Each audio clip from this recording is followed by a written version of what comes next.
This is Ambedkarite Marxist, an Ambedkarite with Marxist-Leninist characteristics.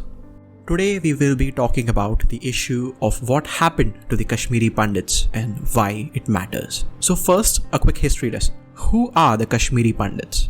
The Kashmiri Pandits are a group of Kashmiri Hindus who lived in the Kashmir Valley since the time of Emperor Ashoka. As Brahmins, they constituted the priestly caste and were held in high regard during the rule of the Hindu Lohara dynasty. However, this changed when Islamic influence entered the region. Under the rule of the Afghani Mir Shah dynasty, the Kashmiri Pandits faced persecution and some were forcibly converted to Islam. Though they faced religious persecution, the Kashmiri Pandits remained to be an educated community and were often employed by the Muslim rulers to serve in administrative roles. And the same trend continued till the modern times. Almost all the members of the community could read and write English and were educated beyond school.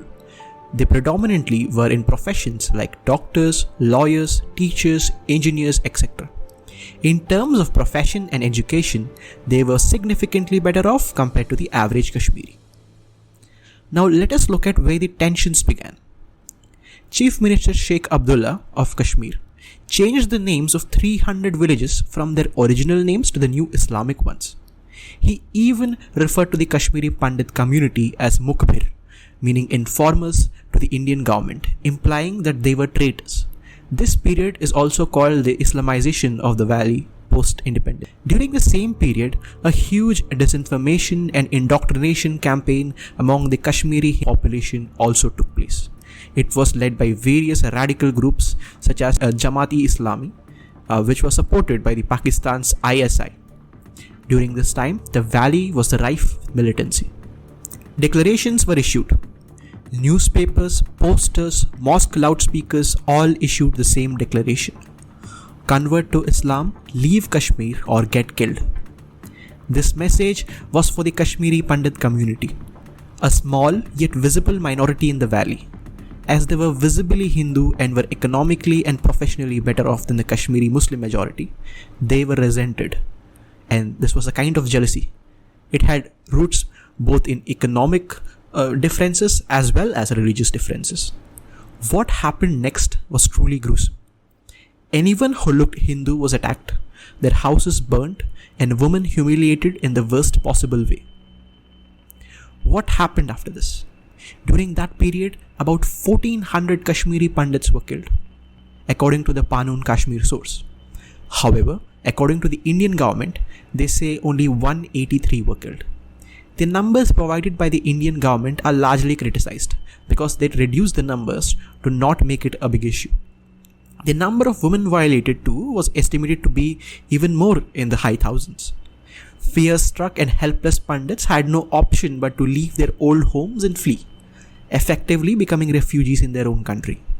According to the political scientist John Evans, 95% of Kashmiri Pandits were forced to leave, numbering about 1.5 to 1.6 million people.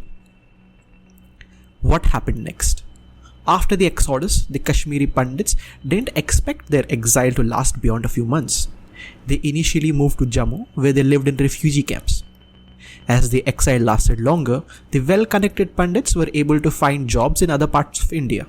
But those in the lower middle class, who made up the bulk of the refugees, still languished in the refugee camps, some still living in poverty to this day. The government, however, has provided little to no relief.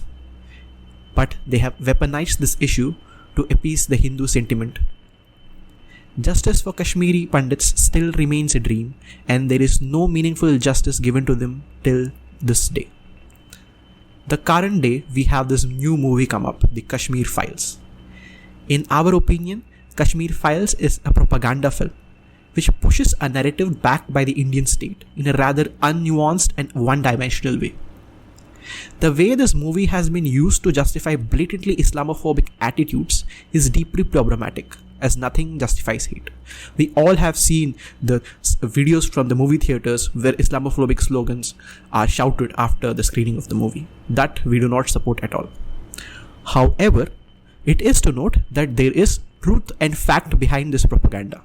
Many scenes depicted in the movie are based on real facts which happened. Some people try to downplay this incident just because the right wing supports this. And doing so, in my opinion, is a mistake. Let us talk about the issue with narratives. The predominant narrative on the Indian left is that the Kashmiri Muslims are victims and the Indian Hindu majority state is the oppressor. Looking at it holistically, this narrative is largely true in the present context. However, the Kashmiri Pandit incident is an inconvenient fact that doesn't fit well with this narrative. I personally know leftists who go as far as to say that the exodus was a voluntary migration, thereby undermining this human tragedy for ideological reasons. The sad thing is that the Indian left is more vocal about justice for Palestinians than it is about justice for Kashmiri Pandits, and this is sad. What are my final thoughts? Had the Indian left been vocal about Kashmiri Pandits the same way it was vocal about, say, the Palestinians or the Cubans, the right could have never weaponized this issue, and I say this as a leftist myself. That being said, in this whole scenario, Kashmir is the victim. Kashmir is a victim of geopolitical power play between powerful nation states and their interests. The Kashmiris on one hand face repression from the Indian state as well as having the civil liberties curtailed. On the other hand, they are victims of Islamic radicalization as pushed by the Pakistani state, who have vested interests in destabilizing the state. There is no solace, there is no comfort, and there are no easy answers. This is Ambedkarite Marxist signing off. Please consider subscribing the channel if you like these kinds of videos.